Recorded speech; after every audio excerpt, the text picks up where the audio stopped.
42번입니다.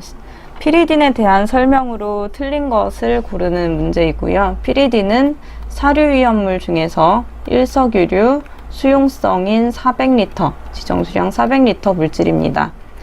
순수한 것은 무색이고 악취가 나는 액체이다. 사료위험물은 인화성 액체라고 분류를 하죠. 그래서 악취가 나는 액체이다. 휘발유나 등유, 경유 같이 그런 기름의 형태라고 생각을 하시면 무색이고 액체이다. 맞는 설명이 되겠습니다. 상온에서 인화의 위험이 있다. 일석유류는 인화점이 21도씨 미만인 것들로 분류합니다. 상온이라고 하면 20에서 25도씨 정도의 평상 기온을 얘기하는데 그렇다면 인화의 위험이 있겠죠. 그리고 물에 녹는다는 이 물질이 수용성이기 때문에 맞는 설명이 되고, 피리딘은 강한 산성이 아니라 약 염기성을 나타내는 물질입니다. 그래서 틀린 설명은 4번이 되겠습니다. 다음 문제 45번이고요.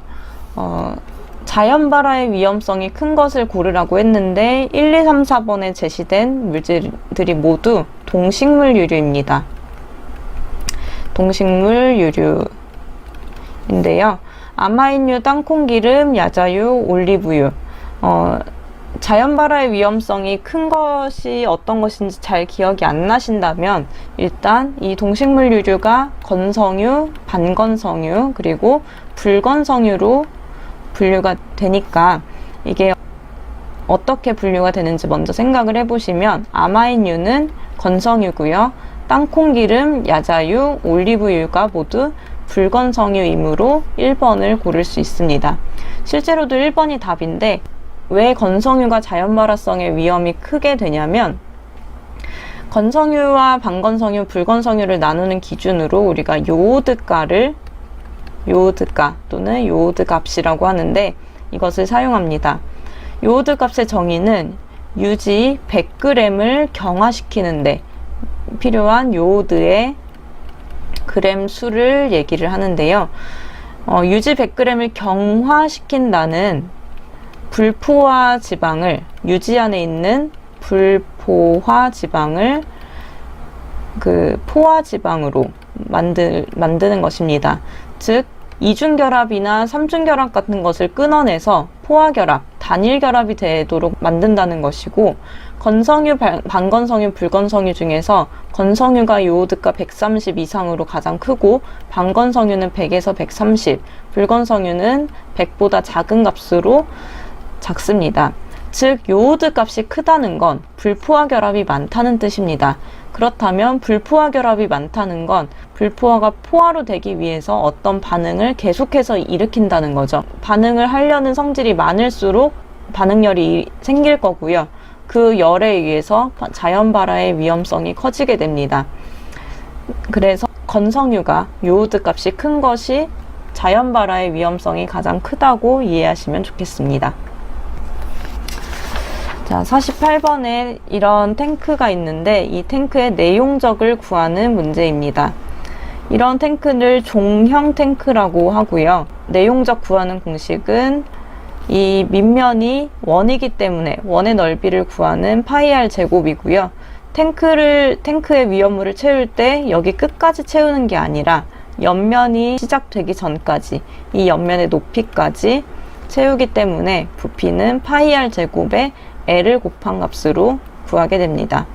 그러면 파이 곱하기 R은 반지름이니까 10의 제곱, 그리고 25를 했을 때 나오는 값을 7, 8, 5, 4 골라주시면 되겠고요.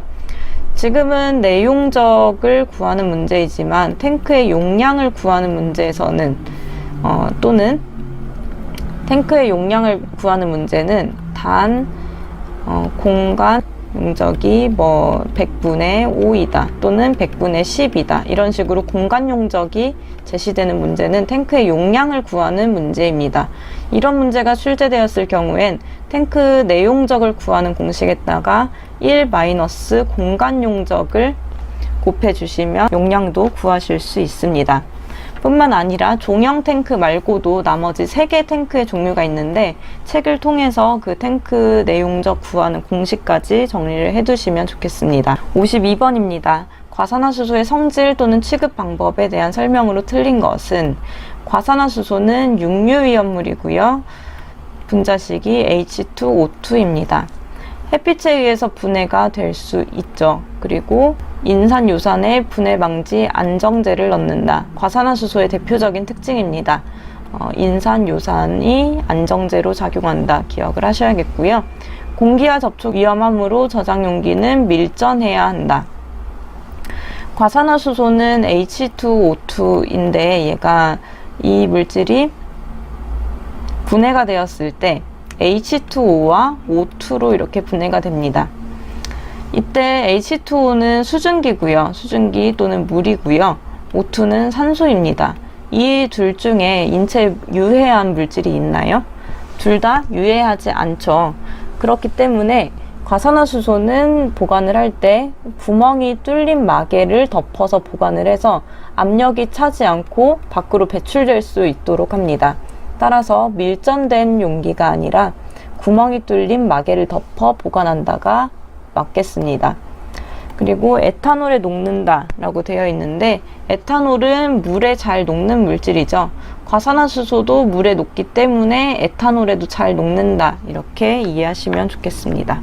55번 염소산칼륨입니다. 인류위험물이고요. 인류 분자식은 KClO3입니다. 비중은 2.3으로 물보다 무겁다. 비중이 몇인지 정확하게 기억하긴 어렵지만 대부분의 고체 위험물들은 물보다 무겁습니다.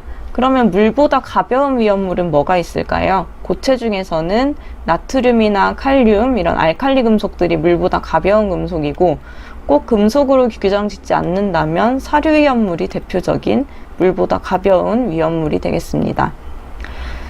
그리고 이번에 강산과의 접촉은 위험하다.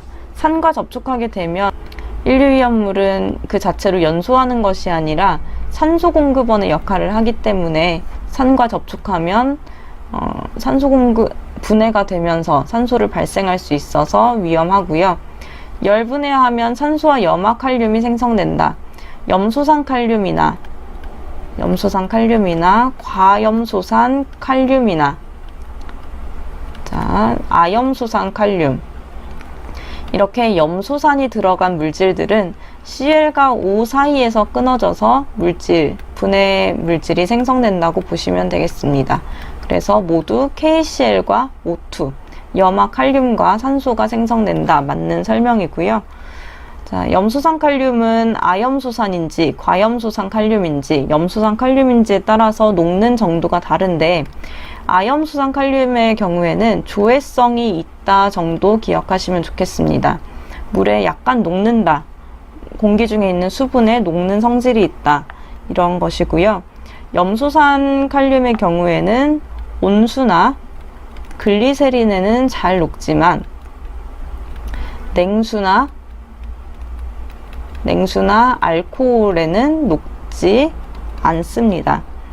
그리고 과염소산은 물에 약간 녹고 알코올이나 에테르에는 녹지 않는다는 성질이 있습니다. 그래서 냉수에 잘 녹는다는 아니므로 4번이 답이 되겠습니다. 58번 에틸알코올이고요. 에틸알코올은 사료위험물 중에 분명 알코올류로 분류가 됩니다. 알코올류의 인화점은 인화점으로 분류하는 것은 아니지만 우리 위험물 표에 1석유류와 2석유류 사이에 위치해 있죠. 1석유류는 인화점이 21도씨 미만인 것들, 그리고 2석유류는 21도씨에서 70도씨인 것들이 분류가 됩니다. 그래서 알코올류도 1석유류랑 비슷한 정도의 인화점을 가진다라고 생각을 하시면 너무 낮은 온도는 해당하지 않겠고요. 그리고 21도가 넘어간 27도씨도 적합하지 않아서 13도씨 이렇게 추측을 해서 골라주시는 방법이 있겠고, 에틸알코올은 13도씨의 인화점을 가지고 있습니다. 자주 출제되는 인화점이기 때문에 에틸알코올 13도씨 그리고 메틸알코올 11도씨라는 거 두 개 기억하시면 좋겠네요. 자, 여기까지 2017년도 2회 필기 기출문제 풀이 마치겠습니다. 감사합니다.